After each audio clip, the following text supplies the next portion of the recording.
Hello everyone, स्वागत है आप सभी का एक नए वीडियो में। तो फ्रेंड्स, आज के इस वीडियो में हम जो है पियाजे के संज्ञानात्मक विकास के सिद्धांत के बारे में पढ़ने वाले हैं। ठीक है, इनसे जो है आपके एग्जाम में प्रश्न पूछे जाते हैं। पियाजे ने कितनी अवस्थाएं दी थी, ठीक है, और पियाजे ने एक शब्द का यूज किया था जिसका नाम था स्कीमा। स्कीमा क्या है उसके बारे में भी बात करेंगे, और कौन कौन सी अवस्थाओं के बारे में पियाजे ने बताया है उसकी भी हम जो है बात करेंगे। ठीक है, सबसे पहले देखिए यहाँ पर जो है पियाजे के बारे में थोड़ा सा जान लेते हैं कि पियाजे ने किस प्रकार की जो है परिभाषा दी है, यानी कि किस प्रकार के सिद्धांत दिए हैं। तो यहाँ पर देखिए लिखा है कि पियाजे के अध्ययन का मुख्य उद्देश्य यह पता लगाना था कि व्यक्ति की शैशवावस्था से प्रौढ़ावस्था तक चिंतन का विकास किस रूप में होता है। उन्होंने अधिगम को कार्य प्रक्रियाओं द्वारा घटित परिणाम के रूप में उपकल्पित किया। ये प्रक्रियाएं निम्नलिखित हैं। ठीक है, यानी कि पियाजे ने देखिए उस पियाजे का जो सिद्धांत था, जो अध्ययन उन्होंने किया था, उसका मुख्य उद्देश्य ये था कि जो व्यक्ति का जो विकास है, जो चिंतन का विकास है, वह जो है किस रूप में होता है ना। जैसे कि आप जो है बच्चा किस बारे में सोचता है, किस प्रकार के चिंतन करता है, फिर उसके बाद जब वो बाल्यावस्था में आता है तो किस प्रकार का चिंतन करता है, फिर वह युवावस्था में आता है तो किस प्रकार का चिंतन करता है। तो इस तरीके से उनके चिंतन के बारे में, यानी कि सोच समझ के बारे में आप कह सकते हैं कि समझ के बारे में जो है इन्होंने जो है इन्होंने अध्ययन किया था। ठीक है, सबसे पहला स्टेप है देखिए आत्मीकरण, उसके बाद है समंजन, और उसके बाद है अनुकूलन या फिर रूपांतरण। ठीक है, देखिए आत्मीकरण क्या है। आत्मीकरण चिंतन व्यवहार में मौजूद क्रियाओं को एक चित्र के रूप में बना देता है, जिसे पियाजे ने स्कीमा का नाम दिया। ठीक है, अब इसको समझते हैं। जैसे देखिए आत्मीकरण का मतलब कि जैसे मान लीजिए आपको मैंने कहा कि सलमान खान, ठीक है, एक एग्जांपल के तौर पर मान लीजिए कि अब मैंने कहा सलमान खान, तो आपके दिमाग में जो है सलमान खान का चित्र आ गया, है ना। अब मैंने कहा कि माँ, ठीक है, तो सबकी माँ तो अलग अलग है ना, तो लेकिन आपके दिमाग में जो है अपने माँ का चित्र आ जाएगा। ठीक है, तो उसी को इन्होंने क्या कहा है, स्कीमा कहा है। यानी कि जिसके बारे में जिन चीज़ों के बारे में आप सोचते हैं, आपका दिमाग जो है एक पिक्चर ड्रा कर लेता है, यानी कि एक जो है चित्र के रूप में सोचता है, जिसे क्या कहते हैं, स्कीमा कहते हैं। ठीक है, यह स्कीमा समग्र रूप से कार्यशील होते हैं। ठीक है, ये तो जो है आत्मीकरण हो गया। अब समंजन देखिए, समंजन क्या है। पियाजे ने समंजन का अर्थ व्यवस्था चित्र का बनाना बताया, परंतु उन्होंने यह भी कहा कि इसका स्वरूप स्थिर न होकर गतिशील होता है तथा ये अनुभव पुंज के रूप में होते हैं, जो नए नए परिवेश में परिवर्तित होते हैं। ठीक है, यानी कि इन्होंने समंजन का अर्थ क्या बताया कि जो चित्र बन रहा है आपके दिमाग में, उन्होंने उनकी व्यवस्थाओं के बारे में बताया कि कैसे जो है चित्र बनता है। ठीक है, ये क्या है, ये जो है समंजन है। और उसके बाद जो है रूपांतरण क्या है। ठीक है, रूपांतरण है देखिए, रूपांतरण को समझाते हुए उन्होंने लिखा कि यह प्रक्रिया परिवेश के मध्य संतुलन बनाने में प्रयास करती है।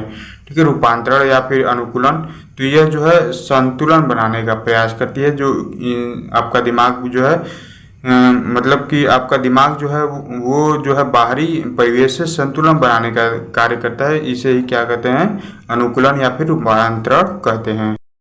अब यहाँ पर देखिए पियाजे ने जो है 3 अवस्थाएं दी हैं।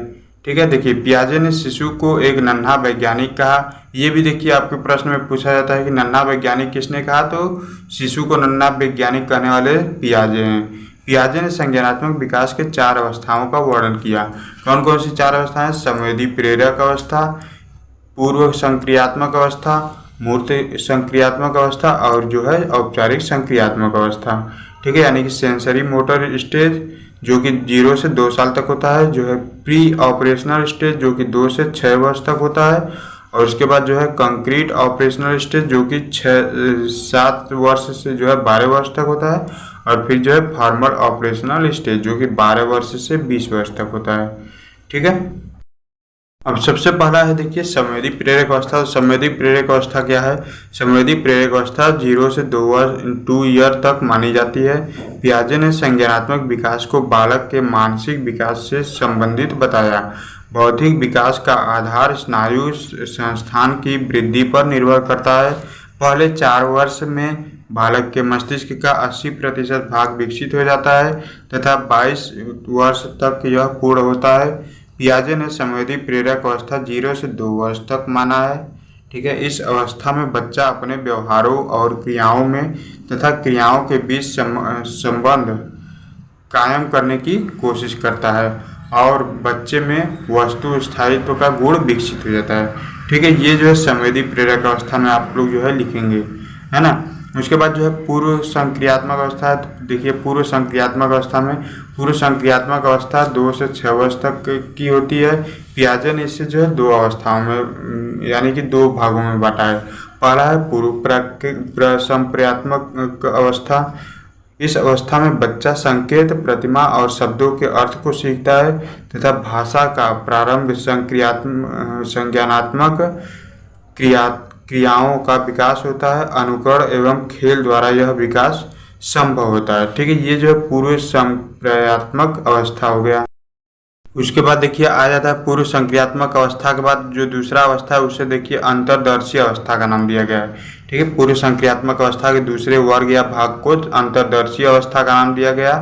अंतर्दर्शी अवस्था में बच्चे अंतर्दर्शी चिंतन करते हैं तथा इनके तर्क क्रमबद्ध नहीं होते हैं। इस अवस्था के चिंतन में अनपलटन का दोष होता है। अनपलटन का दोष जैसे कि मान लीजिए 3 गुणा 3 बराबर 9 होता है।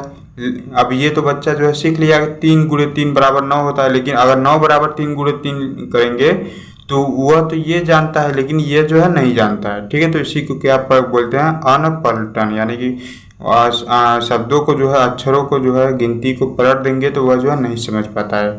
ठीक है, उसके बाद देखिए आ जाता है आपका मूर्त क्रियात्मक अवस्था। ठीक है, तो मूर्त संक्रियात्मक अवस्था देखिए 7 से 11 वर्ष तक मानी जाती है। इस अवस्था के चिंतन में क्रमबद्धता तथा जटिलता बढ़ जाती है। अनपलटन का दोष दूर हो जाता है, यानी कि इसको भी समझने लगता है और जो है इसको भी समझने लगता है। यह माध्यमिक शिक्षा की अवधि कही जाती है। इस अवस्था में संप्रत्ययों का विकास होता है। ठीक है, ये जो है मूर्त संक्रियात्मक अवस्था हो गया। अब जो है औपचारिक संक्रियात्मक अवस्था, यहाँ से देखिए औपचारिक संक्रियात्मक अवस्था है। इसमें देखिए क्या है, औपचारिक संक्रियात्मक अवस्था 12 से 20 वर्ष तक मानी गई है। संज्ञानात्मक विकास की दृष्टि से यह सर्वोत्तम अवस्था है, यानी कि संज्ञानात्मक विकास सबसे ज़्यादा जो है इसी चरण में होता है, औपचारिक संक्रियात्मक अवस्था में, यानी कि 12 से 20 वर्ष की अवस्था में। अमूर्त चिंतन, अपसारी चिंतन तथा परिकल्पना का निर्माण इसी अवस्था में होता है। बालक में नैतिक मूल्यों के विकास के साथ साथ भूत, भविष्य और वर्तमान की जानकारी होने लगती है। ठीक है, तो ये जो है चारों जो है अवस्थाएं हैं, औपचारिक संक्रियात्मक अवस्था, मूर्त संक्रियात्मक अवस्था। ठीक है, और उसके बाद जो था आपका पूर्व संक्रियात्मक अवस्था और जो है संवेदी संक्रियात्मक अवस्था। ठीक है, तो ये जो है आपका पियाजे के संज्ञानात्मक विकास का सिद्धांत हो गया। इसको जो अपनी कॉपी में लिख लेंगे, 1-2 बार पढ़ेंगे जो है आपको याद हो जाएगा। ठीक है, जो कंपटीशन में पूछा जाता है देखिए इसमें जो है पूछा जाता है कि संवेदी के प्रेरक अवस्था जो है कितने वर्ष से कितने वर्ष तक होता है और पूर्व संक्रियात्मक अवस्था कितने से कितने वर्ष तक होता है। ठीक है, तो ये जो चीज़ें हैं आपको याद होनी चाहिए, आप लोग इसे जो है याद कर लेंगे, है ना। और स्कीमा किसे कहते हैं, स्कीमा जो आपका पिक्चर बनता है किसी भी शब्द को सुनने के बाद आपके दिमाग में जो एक फिगर बनता है उसे ही क्या कहते हैं, स्कीमा कहते हैं। ठीक है, तो आई होप कि आपको यह वीडियो जो है अच्छे समझ में आया होगा। पियाजे का संज्ञानात्मक विकास का सिद्धांत आपको अच्छे से क्लियर हो गया होगा। इस वीडियो को अपने फ्रेंड के साथ भी शेयर करें ताकि उन्हें भी इनका फ़ायदा मिल सके। ठीक है, चलिए मिलते हैं नेक्स्ट वीडियो में। किसी भी प्रकार का कोई भी क्वेश्चन पेपर चाहिए आपको हमारे चैनल पर मिल जाएगा। आपको जो है लेसन प्लान वगैरह सभी सब्जेक्ट के इस चैनल पर मिल जाएगा। ठीक है, और डिस्क्रिप्शन में इंपॉर्टेंट वीडियो को लिंक दिए गए हैं, वहां से उन्हें भी चेक कर सकते हैं। और अगर पहली बार आया तो चैनल को सब्सक्राइब जरूर कर लीजिएगा। ऐसे ही एजुकेशनल और नॉलेजेबल वीडियो आपको आगे भी मिलती है।